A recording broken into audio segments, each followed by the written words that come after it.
দেখলে তো বিপদে পড়ছে। বাবা, মা, নাইট ক্লাবে চাকরি খোঁজার জন্য গিয়েছিলে তুমি? বাবা, সেখানে অন্য একটা ছেলের সাথে ডান্স করতেছিল। একদম আলগা পিরিতি দেখাইতে আসবেন। আমার যত বিপদ আসুক, আমি যদি মইরাও যাই না, তাও জীবনে অনেকের ফোন দিবি না। ওরে বাপ রে বাপ, এটা দেখি পুরান কাহিনী। তোমার বন্ধু রাতুল, সে অলরেডি জেনে গিয়েছে তুমি বৃষ্টি ম্যাডামকে বিয়ে করেছো। আমার স্বপ্ন কি জানেন? রাস্তার ফকিরকে আর একবার রাস্তায় নামানো। রাতুল? কোন রাতুল? হ্যাঁ বন্ধু অনিক, তোমার বউ মানে ম্যাডাম তো রাতুলের সাথে দেখা করতে এসছে। কে? সত্যিটা আর কতদিন লুকা রাখবি? একটা কথা মাথায় রাখিস, সত্যি কখনো ধামা চাপা থাকে না। আমার মেয়ের কষ্ট কিন্তু আমি একদম সহ্য করতে পারি না। স্যার, কি লাগবে বলেন। হ্যাঁ, একটা মেনু কার্ড দাও। তোমরা দুজন এমন ভাবে কথা বলছো, মনে হচ্ছে তোমরা খুব ভালো করে একে অপরকে চিনো। ও আমাদের অফিসে কাজ করতো। তুমি বাবা কার কাছে এসেছো? আমি আপনাদেরকে একটা গুরুত্বপূর্ণ নিউজ দিতে এসেছি। আপনারা চাইলে আমার সাথে বস্তিতে যেতে পারেন। আমি ওর শ্বশুর শাশুড়ি এবং ওর প্রথম স্ত্রীর সাথেও আপনাদের দেখা করিয়ে দিতে পারি। অনেক, ও যা বলছে তা কি সত্য? তুমি বৃষ্টিকে বিয়ে করার আগে আরেকটা বিয়ে করেছিলে? বাবা, আমার সন্দেহ হচ্ছিল, কিন্তু এখন রাতুলের কথা শুনে সব পরিষ্কার হয়ে গেছে। একটু আগে যাকে কাজের মেয়ে হিসেবে পরিচয় দিয়েছিলে, আসলে সে তোমার স্ত্রী। তুই কি সব জানতি? না বাবা, কিন্তু আমি ওর প্রথম স্ত্রীকে চিনি। আজকেও তার সঙ্গে আমার দেখা হয়েছে। ছি, ছি, ছি, ছি, ছি। এত বড় প্রতারণা! অনেক, তুমি এটা কিভাবে পারলা? আঙ্কেল, ও শুধু আপনাদেরকেই ঠকায়নি, ও তার প্রথম স্ত্রী আর তার পরিবারকেও ঠকিয়েছে। ও সবাইকে না জানিয়ে বিয়ে করেছে, আর এখন সম্পত্তির লোভে বৃষ্টিকে বিয়ে করেছে। ও একটা স্বার্থপর। অনেক, আমি ভাবতেই পারছি না তুমি এত নিকৃষ্ট। সরি। What sorry? সম্পত্তির লোভে আমার সহজ সরল মেয়েটাকে বিয়ে করে এখন তুমি সরি বলছো? তোমার একটা সরি দিয়ে দুইটা মানুষের জীবন নষ্ট করে তুমি পাপ ঢাকতে চাও?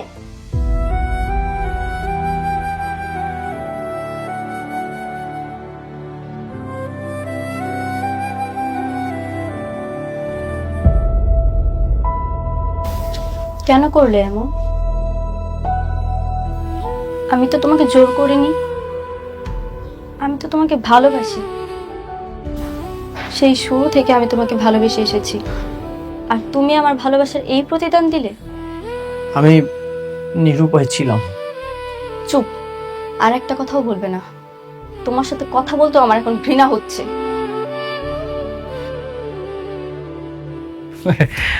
দেখুন আঙ্কেল, আমি আসলে চাইনি এরকম একটা ইনফরমেশন দিয়ে আপনাদেরকে একটা বিব্রতকর পরিস্থিতির মধ্যে ফেলি, কিন্তু বৃষ্টিকে তো আমি সেই শুরু থেকে আমার নিজের ছোট বোনের মতো দেখতাম।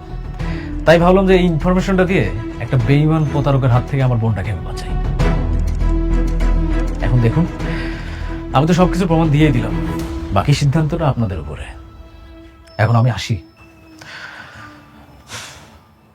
বন্ধু, তোরা বলছিলাম না তোরা আবার রাস্তার ফকির বানাবো? সেই ফকিরের পথটা কিন্তু আবার চিনাই দিয়ে গেল। আবার থালা হাতে ভিক্ষা করবি, আর যদি টাকার প্রয়োজন হয় আবার আমার কাছে আসবি, এসে আবার আমার পায়ে বলবি। আচ্ছা ঠিক আছে, তাহলে আমি আসি।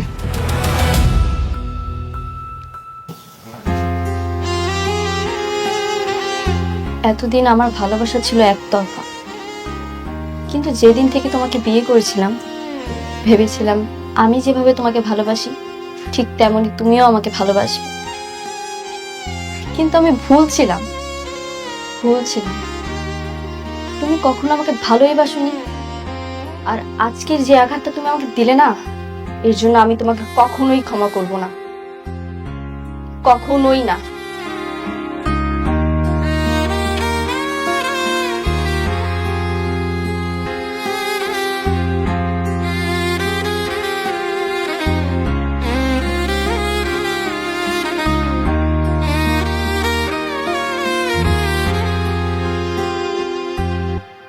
আমি তোমাকে অনেক বিশ্বাস করতাম। আমার মেয়ে তোমাকে অনেক ভালোবাসতো। এটা তুমি কি করলা? তুমি আমার মেয়ের সাথে চিট করছো, আমার সাথে চিট করলা। ছি, এটা আমি তোমার কাছ থেকে আশা করিনি। আমার মেয়ের যদি কিছু হয় না, আমি তোমাকে ক্ষমা করব না, তোমাকে আমি ক্ষমা করব না।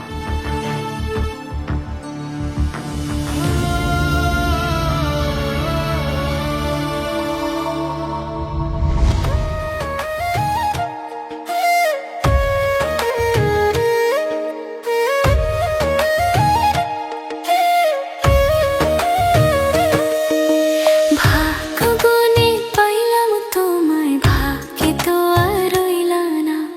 দুঃখে আমার বুক ভেসে যায়, সুখের দেখা হইল না। তবু আমি তোমার আশায় কাঁদি দিবারাত রোজ।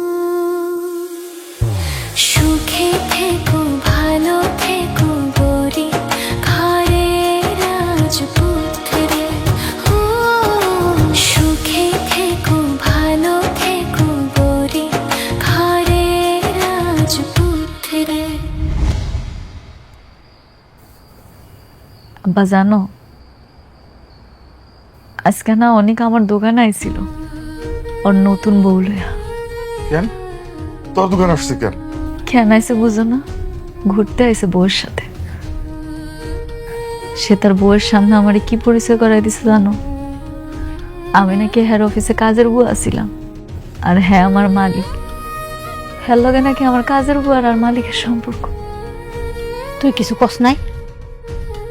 আর ওই মাইয়া কি সত্যটা জানে? জানে না মা, আমি কিছু কই নাই। অনেকে আমার লগে যা করছে সেটার বিচার স্বয়ং আল্লাহ করবে। আল্লাহ তোরে কেন যে বারবার পরীক্ষায় ফেলায় এটাই বুঝি না। নিক, আল্লাহ মালিক, আল্লাহই তো পরীক্ষা নেব না আব্বা। আমি পরীক্ষা দিতে প্রস্তুত আছি। মারে আল্লাহ তোর কপালে কি রাখছে? আব্বা, তুমি আমরা ভাঙ্গা পড়ো না, আমরা কান্দ না, ধৈর্য রাখো। দেখো আল্লাহ ঠিকই আমার একটা না একটা ব্যবস্থা করবো। পারি না রে মা, পারি না।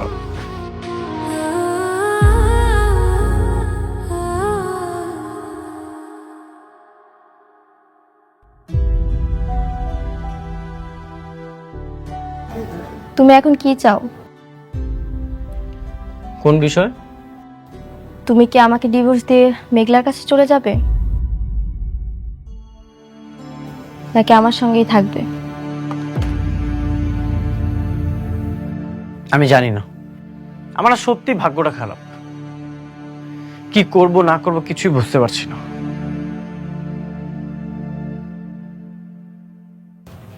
ভাগ্য তোমার খারাপ না, ভাগ্য খারাপ আমার। আমি হচ্ছি কপাল পোড়া। তুমি কি চাও? তুমি আমাকে ডিভোর্স দিয়ে বাসা থেকে বের করে দিতে চাও? আমি জানি না কি করব, কি করা উচিত আমার। আমি সত্যি জানি না।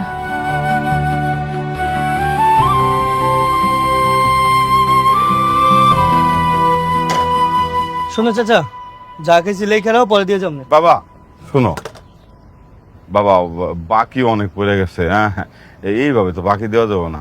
আমরা গরিব মানুষ, আমিও অসুস্থ মানুষ, আমার মায়াটা কষ্ট করে সংসার চালাইতেছে। এইভাবে বাকি নিও না বাবা। বুঝলাম না চাচা, এত পক পক করতেছো কেন? আর তোমার কাছে বাকি খাই কেডা? কেন বাবা বাকি কথা কয়ে গেলা তুমি? আরে চাচা, এনে যে দোকানদারি করতেছো চান্দা দিবা না? বস্তি তোমার 1 বছর লেগে দিছে 1 লাখ টাকার জন্য। এখানে যে ব্যবসা করতেছো এটা চান্দা কে দিবে?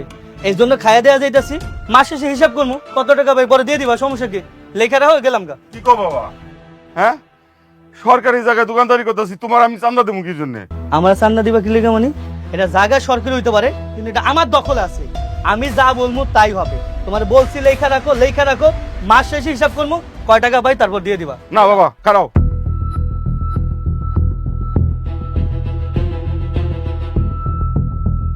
আমার টাকা না দিয়া তুমি যাইবে না, আমি বাকি দিব না।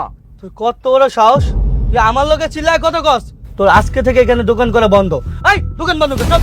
এই,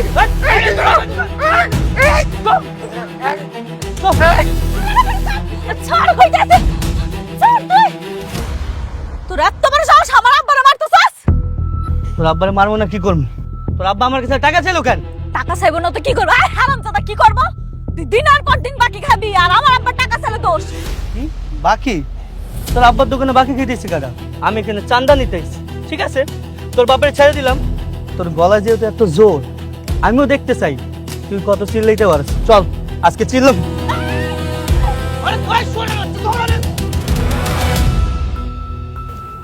আমি তোমার কাছ থেকে সিদ্ধান্ত জানতে চাই। তুমি কি চাও সেটা জানা আমার খুব জরুরি। বলো তুমি কি চাও?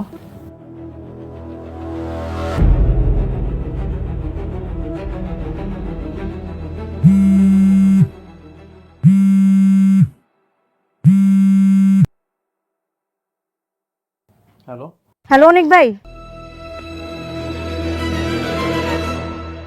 এখানেই বসে কথা বলো। হ্যালো, কি হয়েছে? তাড়াতাড়ি আমগো বস্তিতে আহেন।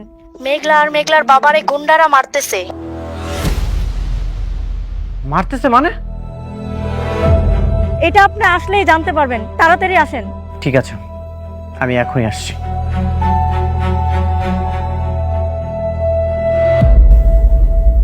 আমাকে যেতে হবে। কোথায়? প্রথম স্ত্রীর কাছে?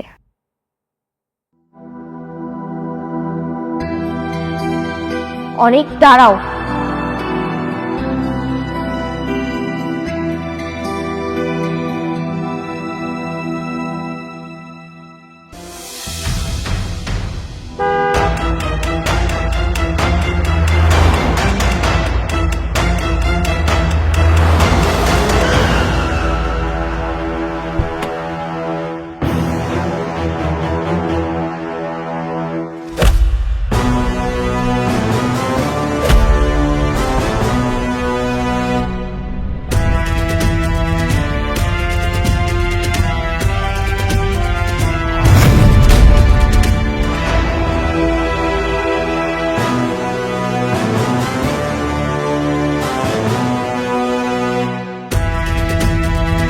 আব্বা, আব্বা ওটা আব্বা।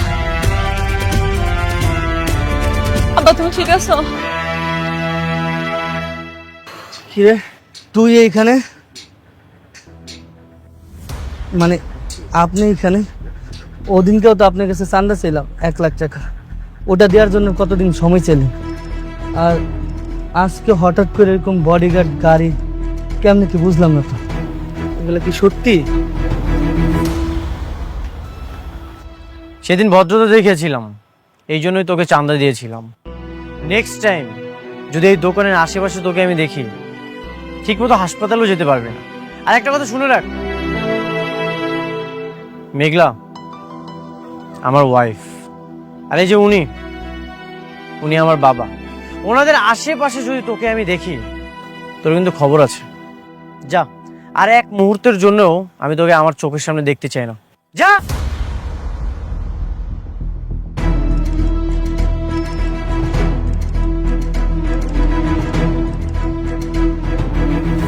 কি করুণা করলেন? আপনার করুণা না আমাকে দরকার নাই।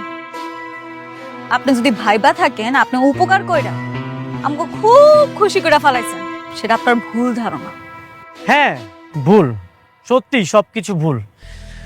তোমাদের বিপদে আপদে সাহায্য করাটাও না ভুল। তোমার বাবা অসুস্থ ছিল, তার অপারেশনের জন্য এতগুলো টাকা দরকার ছিল, কই কেউ তো 1 টাকা দিয়েও হেল্প করেনি, 5 টাকাও পর্যন্ত দেয়নি। সব মিলিয়ে 5 লক্ষ টাকা দরকার ছিল। এতগুলো টাকা কোথায় পেতাম?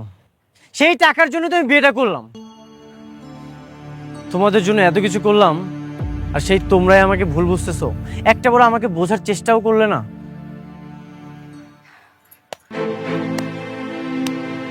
বাহ অনেক সাহেব, বাহ, আপনি খুব সুন্দর গল্প সাজাইতে পারেন। এত সুন্দর করে নাটক সাজান, যখন যে গল্পটা যেখানে প্রয়োজন আপনি সেখানেই বলেন। আমি খুশি হইলাম, কিন্তু আপনার এই মিথ্যা গল্প আমি আর বিশ্বাস করতে পারলাম না। কোনো কিছুই মিথ্যা ছিল না। অবশ্যই মিথ্যা। তোমার জীবনটা একটা মিথ্যা। তোমার মতো নিকৃষ্ট জঘন্য মানুষের কাছে এর থেকে আর কি আশা করতে পারি? স্বার্থপর কোথাকার। তুমি চলে যাও এখান থেকে, আমার দয়া দেখাইতে আসবা না কোনোদিন।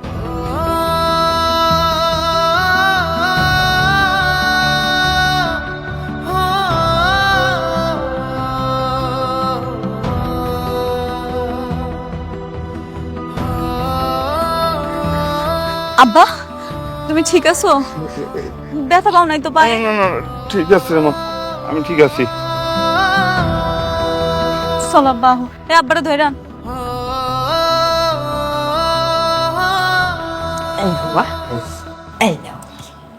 মাংসটা দাও রে ভালো করে। ও আর নেবো না, এই থাক, তুমি নাও, নেবে তুমি। তবে বাবাজি, তুমি করছো একটা কাজের কাজ। এখন থেকে যখনই অনেক খালি সোজা হয়ে দাঁড়াতে যাবো, তুমি ওর মাথাটা একদম এরকম করে ভেঙে দিবা। পরে এই অবস্থা দেখলে আমার মনে খুব শান্তি লাগে, জানো তো। 2 দিন পর দেখবেন যে ও আবার আসবে, টাকার জন্য এসে আমার পায়ে পড়বে। পায়ে পড়বো না, আসুক না, আমি লাখ তুমি একটা তারাই দিব। আমার যেমন করে ঘাড় ধরে বাড়িতে বাইর করছিল, ওইটাকে আমি ভুলে গেছি? আমি ভুলি নাই। হ্যাঁ মা, আমাকেও মেরেছিল।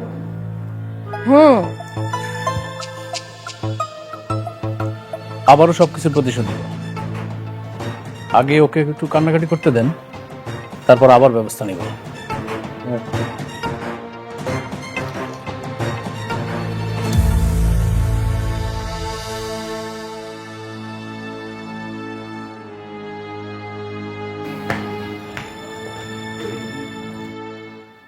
কি ব্যাপার, দেখে মনে হচ্ছে তুমি খুব টেনশনে আছো।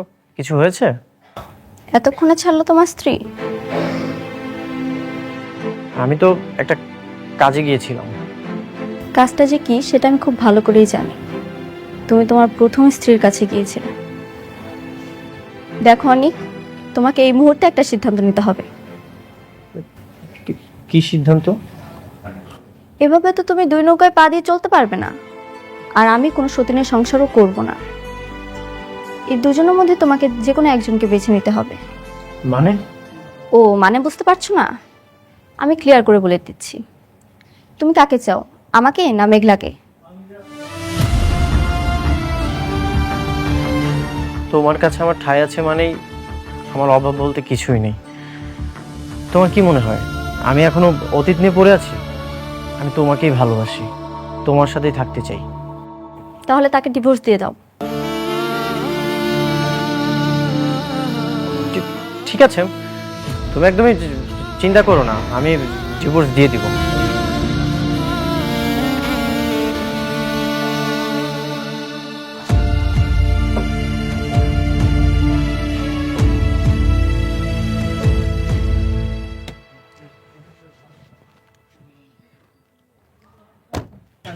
এই একটা কাস্টমার আইছে, যা। আচ্ছা তুই দেখ, আমি যাইতেছি।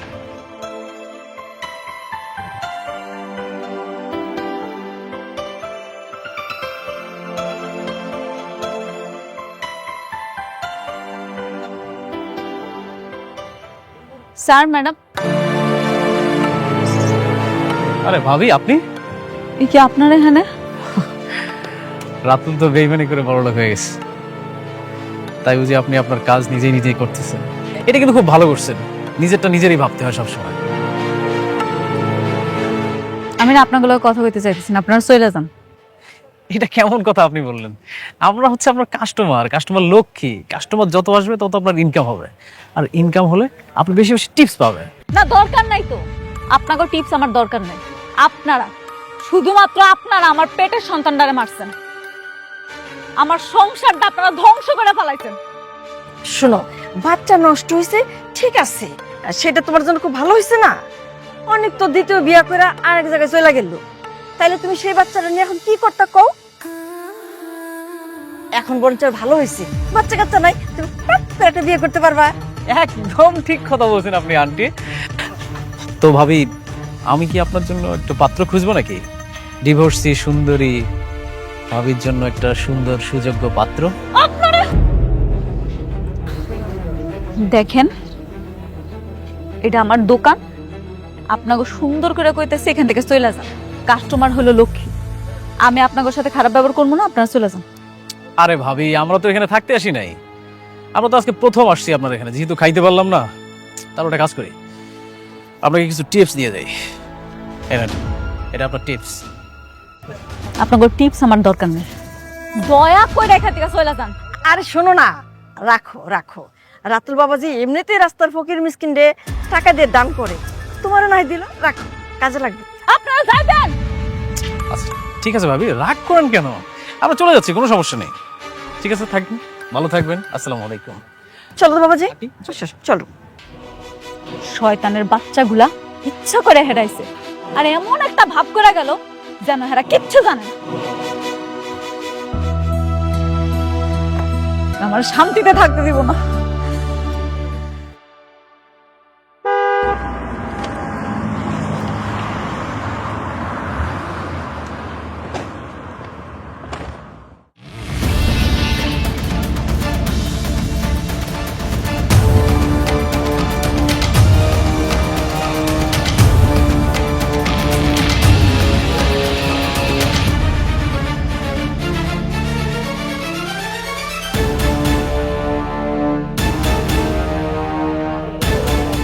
Good afternoon madam.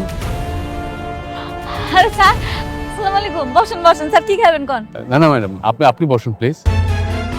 ঠিক আছে স্যার, না না আমি বসবো না, আপনি বসেন। আচ্ছা ঠিক আছে। বলেন স্যার কি খাবেন? না ম্যাডাম, দাঁড়িয়ে কথা বল। এই আমাকে কেন, ম্যাডামকে ধরো। উনি কেন আমার উপর ছাতা ধরবো? কারা আপনারা? আপনি হচ্ছেন আমাদের ম্যাডাম, এই জন্য আপনার উপর ছাতা ধরা হয়েছে। আপনার সাথে একটা জরুরি কথা ছিল।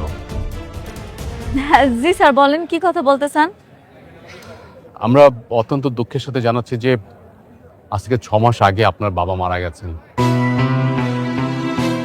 আপনার বাবা মারা যাওয়ার সময় তার 50,000 কোটি টাকার সম্পত্তি আপনার নামে উইল করে গেছেন।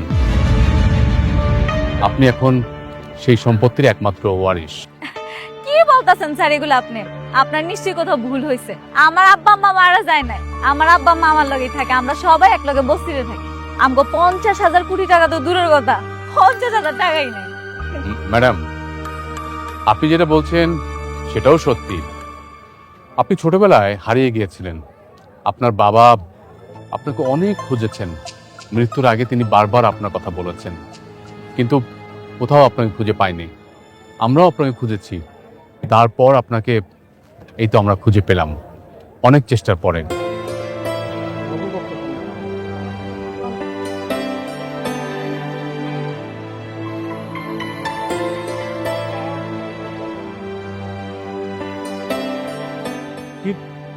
কি দেখছেন ম্যাডাম? স্যার আপনি আমার লাগে মজা করতেছেন না? আমি কিন্তু ঠিকই বুঝছি। আপনার ক্যামেরাটা কই? আপনি নিশ্চয়ই ভিডিও বানাইতে আইছেন তাই না? সমস্যা নেই, আপনি কোন, আপনি যেমন করবেন আমি এমনই করব। ম্যাডাম, আপনার বর্তমান যারা বাবা মা, তারা কেউই আপনার বাবা মা না, তারা আপনার পালিত বাবা মা। আপনি বিশ্বাস না করেন তাদেরকে জিজ্ঞেস করেন। আমি আপনার কথা বিশ্বাস করুম কে? হেরাই আমার বাপ মা, আমি তো এটা ভালো করেই জানি। স্যার আপনি বড় সড়ো মানুষ, আমার যদি কোনো বেয়াদবি হয় মাফ করে দেন। আপনারা এসব কথা করা বন্ধ করেন, আপনি এখান থেকে যান স্যার। ম্যাডাম, এটা হচ্ছে ভিআইপি ব্ল্যাক এলিট কার্ড। এখানে 1,000 কোটি টাকা আছে। আপনি যদি আমার কথা বিশ্বাস না করেন, আপনি ব্যাংকে জিজ্ঞাসা করেন, আপনি জেনে যাবেন। এগুলা কি? এগুলা তো আমি বুঝি না, এগুলা কেমনে কি করে? ম্যাডাম, আপনি হচ্ছেন শালিমার গ্রুপ অফ কোম্পানির বর্তমান একমাত্র উত্তরাধিকারী। আপনি দ্রুত অফিসে এসে আপনার দায়িত্ব বুঝে নিন। সবাই আমরা আপনার জন্য অপেক্ষা করব। কি কইতাছেন? আমি এসব কিছু পারবো না। আমি অফিস যাবো কেন? আমি তো অফিস যাবো না। ম্যাডাম, আপনি অফিসে গেলেই বুঝতে পারবেন। আমি কোম্পানির ম্যানেজার, আমি আপনাকে সমস্ত দায়িত্ব বুঝিয়ে দেব।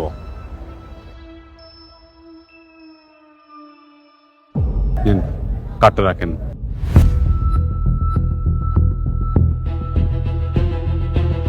ম্যাডাম, আজকে অফিসে একটা মিটিং আছে, আমাকে অ্যাটেন্ড করতে হবে।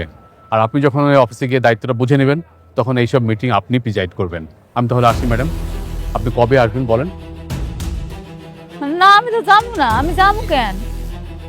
কেন যাবেন না ম্যাডাম? আপনি বুঝতে পারছেন 50,000 কোটি টাকার মালিক আপনি, আপনি কেন যাবেন না?